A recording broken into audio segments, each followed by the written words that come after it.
စဉ်းစားကြည့်ပါရှင်ငွေကြေးသိန်းချီတန်းချီပေးပြီးပစ်အနာအစာကင်းတဲ့အစိမ်းရောင်တဘာဝကြောက်စိမ်းဆွဲသီးလေးတစ်ခုကိုဝယ်လိုက်တဲ့ပေါ့ဓာတ်ခွဲခန်းကထုတ်ပေးထားတဲ့တဘာဝကြောက်စိမ်းစစ်ဆိုတဲ့လက်မှတ်လည်းပါသေးတယ်လေဆိုတော့မျိုးဆက်တစ်ဆက်သီးတစ်ဆက်လက်ဆင့်ကမ်းလိုက်ရမယ်အမွေအနှစ်တစ်ခုလိုယုံကြည်ထားကြမှာပေါ့ဒါပေါ့ဗျာအဲ့ဒီလိုပဲထင်ကြမှာပဲဒါပေမဲ့လေ9နှစ်ဒါမှမဟုတ်10နှစ်လောက်လဲနေရောအဲ့ဒီတောက်ပနေတဲ့အစိမ်းရောင်ကြီးကတဖြည်းဖြည်းမိုင်းလာတယ်မျိုးမင်းမြဲတန်ရှဲရောင်ဘက်ကိုကူးသွားတယ်ဆိုပါစို့ဟာအဲ့ဒါဆိုရင်တော့တော်တော်လေးကိုစိတ်ပြက်စရာကောင်းတဲ့ချီနေပဲဗျဟုတ်တယ်မလားဆိုင်ကိုသွားမဲတော့လဲသူတို့ရောင်းတော့ကကြောက်စင်းအစ်စ်ဆိုတာဟုတ်နေပြန်ရောအဲ့ဒီတော့ဥပဒေကြောင်းရလွတ်ကင်းနေတဲ့ဒီလိုလိမ်လည်မှုမျိုးတွေကိုဘလို့လော့ပြီးပိတ်မိသွားတာလဲဒီချစဉ်းစားစရာပဲကဒီကိစ္စကိုတေချာလေးဖြစ်တွေ့ကြည့်အောင်ရှင်ဒီကနေ့ကျမတို့ရဲ့ဒီလေ့လာမှုအစီအစဉ်မှာအဓိကထားဆွေးနွေးသွားမယ့်အရေးမြစ်တွေကတော့မြန်မာကျောက်စိမ်းခြေတိုင်းနဲ့တခြားကျောက်စိမ်းတွေ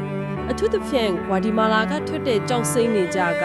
မျက်စိနဲ့မမြင်နိုင်တဲ့တိပတ်နေကြကွာခြားချက်တွေအကြောင်းပဲဖြစ်ပါတယ်ဟုတ်ပါရဲ့ဒါတကယ်ကိုအချိန်ကိုက်လေ့လာရမယ်အကြောင်းရပါပဲကျမတို့ရဲ့အဓိကရည်ရွယ်ချက်ကတော့လေကျောက်တလုံးရဲ့ဓာတုဖေးတဲ့ဖွဲ့စည်းပုံတိတ်သေးစားနဲ့ molecule acid အယောင်ကွဲပြားမှုဆိုတဲ့တိမှန်ချက်အလက်တွေကိုသုံးပြီးဈေးကွက်ထဲမှာအခုလိုအလင်ခံရတာမျိုးတွေကနေဘယ်လိုရှောင်ရှားနိုင်မလဲဆိုတာကိုရှာဖွေသွားဖို့ပဲဖြစ်ပါရဲ့ရှင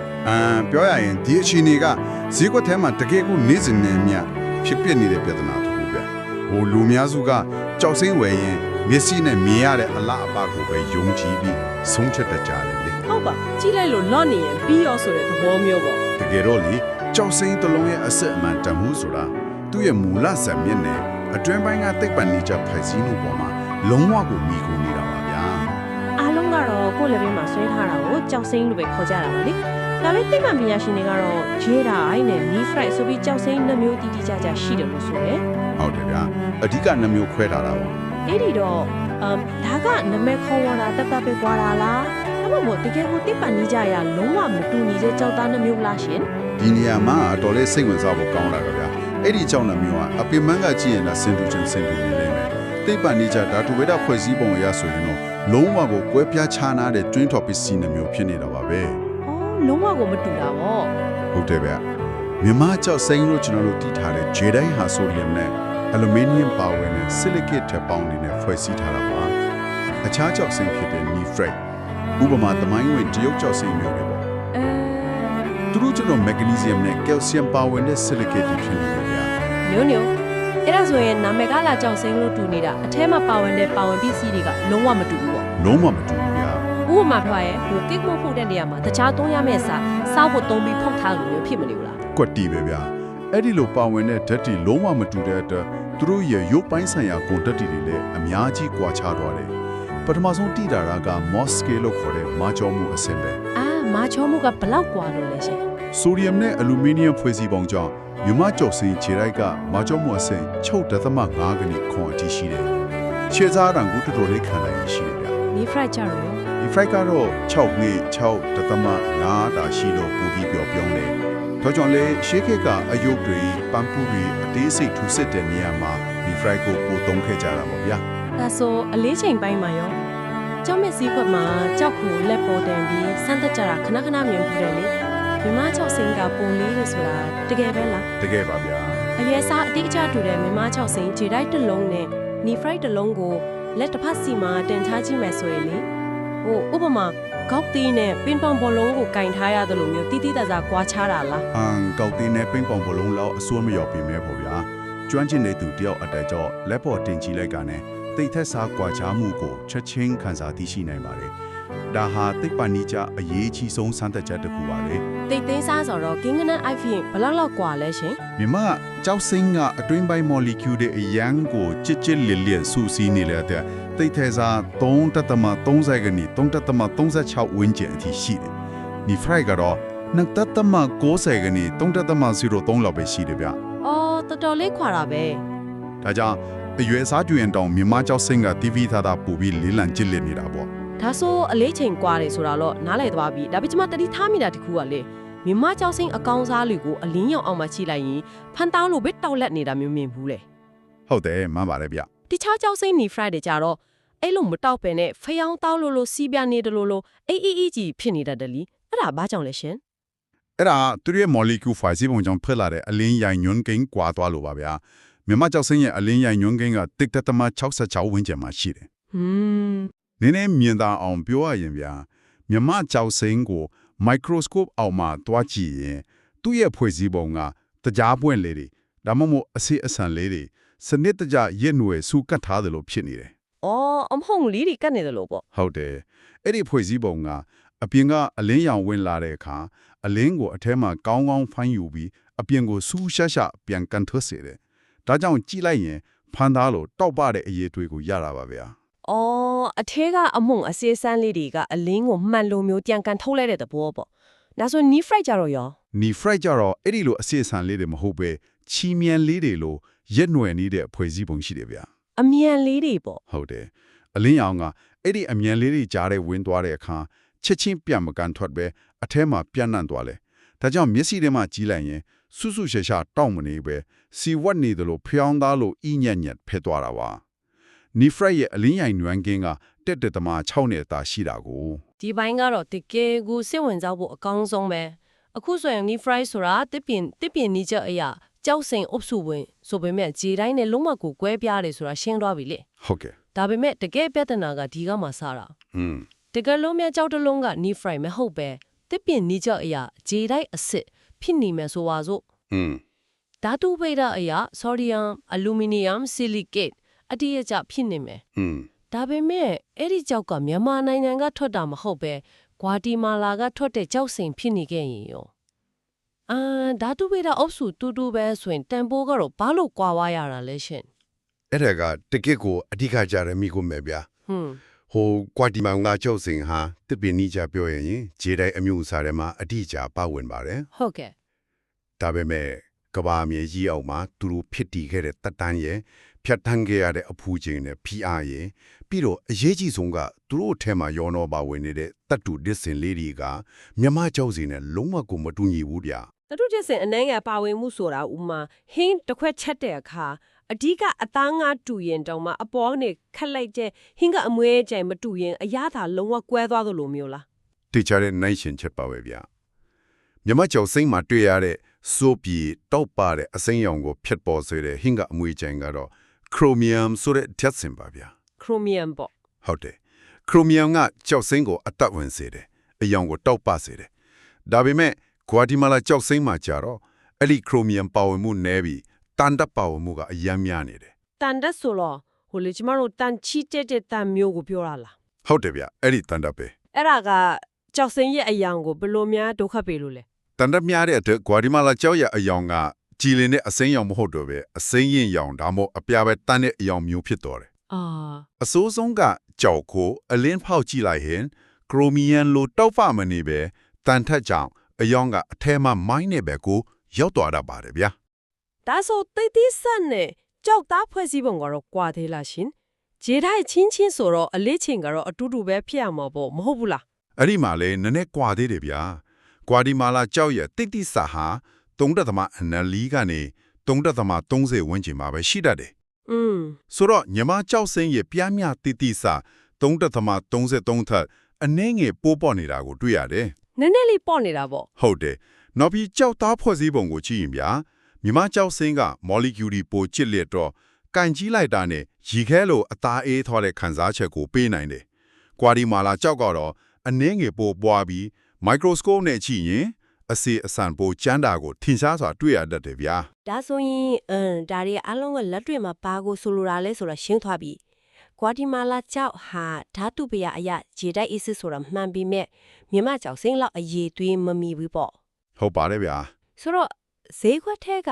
လိန်လေသူတွေကဒီသိပ္ပံနေကြအချက်လက်ကိုခုတုံးလုပ်ပြီးဝယ်သူတွေကိုဘယ်လိုလှည့်စားနေကြတာလဲလက်မှတ်ထဲမှာဂျေတိုက်လို့ရေးထားတိုင်းမြန်မာကြောက်စိမ့်လို့ယုံလို့မရတော့ဘူးပေါ့ဒီအချက်ကိုပိုကျေပြတ်တဲ့ရှူထောင်ကနေချိတ်ဆက်ကြည့်မယ်ဆိုရင်ဗျာဒါဈေးခွက်ရဲ့ယုံကြည်မှုကိုအကြီးကျယ်ထိခိုက်စေတဲ့ပြဿနာပါပဲအဓိကလိန်လည်နေတဲ့ပုံစံနှမျိုးရှိတယ်ဗျာဘာဒီများလဲရှင်ပထမတစ်ခုကအပြာစိမ်းရောင်ကိုတုံးချတာပါမြန်မာကြောက်စိမ်းထဲမှာရေပြာသားဆိုတာအလွန်ရှားပါပြီးဈေးရမ်းကြီးပါတယ်ဗျာဟုတ်တယ်လေရေပြာသားဆိုရင်အရန်ရှားတာကို